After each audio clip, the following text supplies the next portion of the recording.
salute Dibella, man, one of the best promoters out there. You have Regis Prograis out here in New Orleans, man. It's got to be a great feeling to bring a fighter home and see this kind of crowd. I was just saying that every fighter says they want to be at home. Every fighter says they want to go home, they want to fight at home. And I think they all mean it.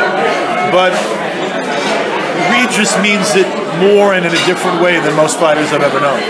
And I think it's because he has, his blood courses with the culture of the city. You know, he has a Creole background. He feels New Orleans. That tattoo of New Orleans is on his chest over his heart. You know, and it's there for a reason. You know, he was displaced with Katrina. He lost friends and people, and watched neighborhoods disappear and places that he knew disappear, and people suffer. And he watched the city come back. And I think it's important to him to want to be part of the resurgence of this great city, not only from a sports standpoint, but in general. You know, and that's why all the kids that were here today, that wasn't just a good photo op. That's because, you know, he wants to be a role model. He wants to encourage kids in this town, not only to be boxers or athletes who succeed in those areas, but to, you know, succeed in school and become doctors and lawyers and public servants and contribute to a city he loves. Man, Regis Prograis is all about New Orleans, man.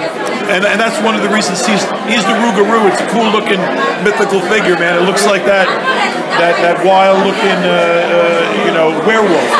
But for him, it's part of connecting with the culture of a place that he loves more than any other place.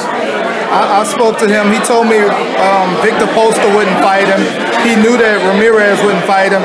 Is it getting harder these days, Lou, promoting a guy that comes forward, southpaw, hard puncher? No, he's a beast, man. It's like, you know, the Rougarou's his nickname, but he don't need that nickname because he's a beast without the nickname. You know, guys don't want to fight him because they're going to get beat. But he's got to get past Velasco. This is not a walkover. But I believe he's going to get past Velasco and he's going to look great. And then he's going to go into a tournament where he has the opportunity to bring that WBC diamond belt into the tournament and walk out with 3 or 4 belts.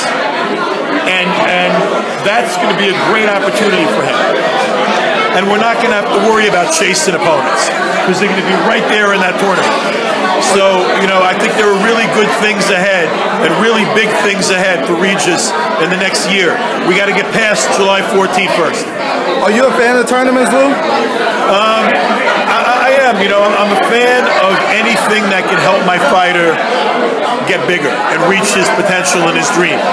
And, you know, particularly for a guy like Regis, this tournament works really well because people ain't standing online to fight Regis Prograis.